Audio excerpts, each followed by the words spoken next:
Aturan pembatasan barang bawaan dari luar negeri yang baru diterapkan Kementerian Perdagangan jadi kontroversi. Bagaimana pemerintah mengawasi dan membedakan barang yang menjadi oleh-oleh dengan barang just tip untuk dijual kembali? Kita bahas lengkapnya dalam diskusi.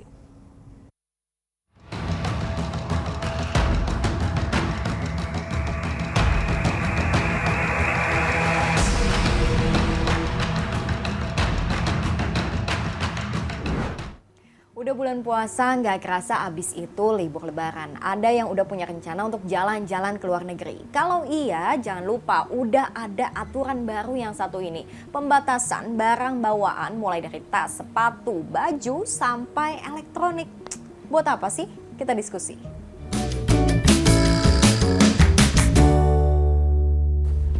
Koper tak sampai isi koper hilang, nggak tahu kemana. Keluhan ini ramai di timeline media sosial Twitter 24 jam terakhir.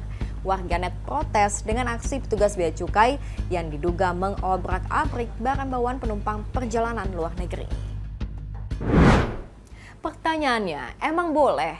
Ternyata ada aturan baru jumlah barang bawaan pelaku perjalanan luar negeri yang diatur dalam Permendak nomor 3 tahun 2024 resmi berlaku sejak 10 Maret kemarin. Apa aja? Alas kaki maksimal 2 pasang, tas maksimal 2 pieces, barang tekstil jadi maksimal 5 pieces, elektronik 5 unit dengan nilai maksimal total $1.500, handphone, tablet, handheld maksimal sebanyak 2 unit dalam waktu 1 tahun. Kenapa ya barang konsumtif ini jadi dibatasi? Apa karena bisnis just tip yang makin merajalela? Jadi ini dianggap merugikan pendapatan negara, merugikan juga dari sisi pelaku usaha lokal. Tapi yang harus dicermati adalah pengawasan dari just tip itu, kalau memang tujuannya untuk pengawasan yang lebih ketat, bukan dilakukan dengan mengatur rinci barang bawaan yang harus dibawa berapa, kemudian baju yang harus dibawa berapa.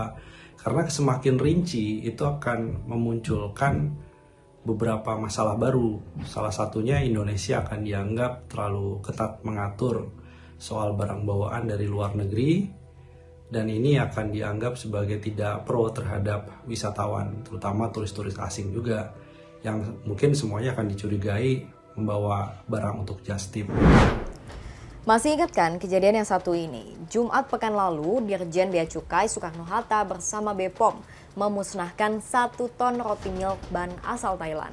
Ada lebih dari 2.000 box roti viral yang disita dari 33 penindakan sepanjang bulan Februari. Rata-rata setiap penumpang membawa puluhan sampai ratusan box. Jelas ya, bukan untuk konsumsi pribadi tapi untuk dijual lagi sebagai barang jasa titipan alias just tip. Kita lakukan penindakan terhadap makanan ini karena sudah melanggar pembatasan, yaitu dari BPOM, yaitu nomor 28 ya Pak ya.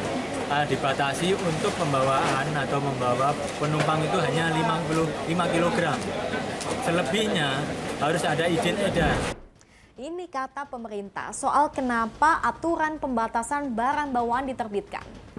Produk-produk kita banyak syaratnya. Makanan harus ada halal, obat-obatan harus ada izin POM, ya kan gitu kan.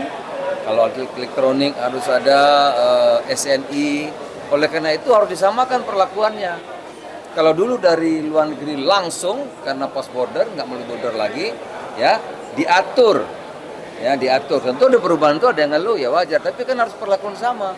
Jangan sampai industri dalam negeri kita lebih susah daripada barang impor. Itu kira-kira.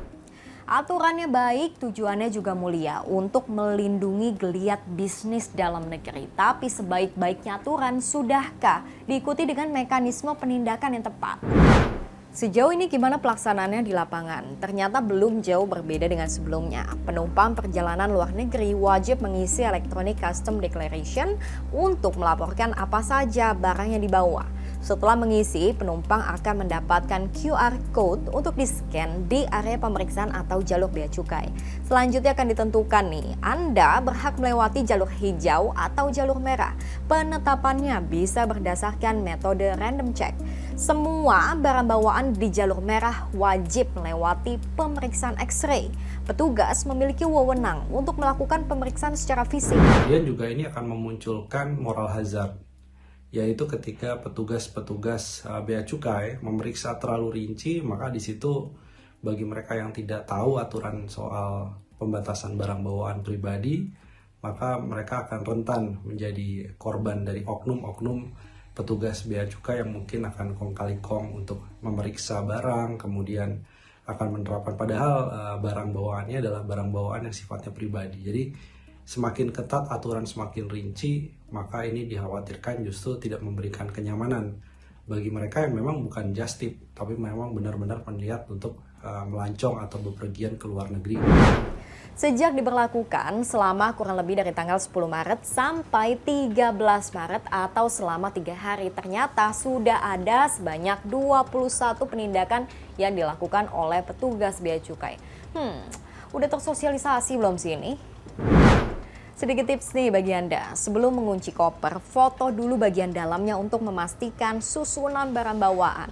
Dan sebelum check-in, foto juga kondisi koper, termasuk letak dan kondisi kuncinya. Aturan semacam ini rentan dengan eksekusinya di lapangan. Gak bisa dong, cuma penumpangnya aja yang diwajibkan jujur. Petugasnya pun sama, gak bisa tebang pilih. Gak boleh semena-mena. Dan yang pasti ini nih, jangan sampai jadi celah ladang suap di kemudian hari. Kamu gimana? Setuju gak dengan aturan ini?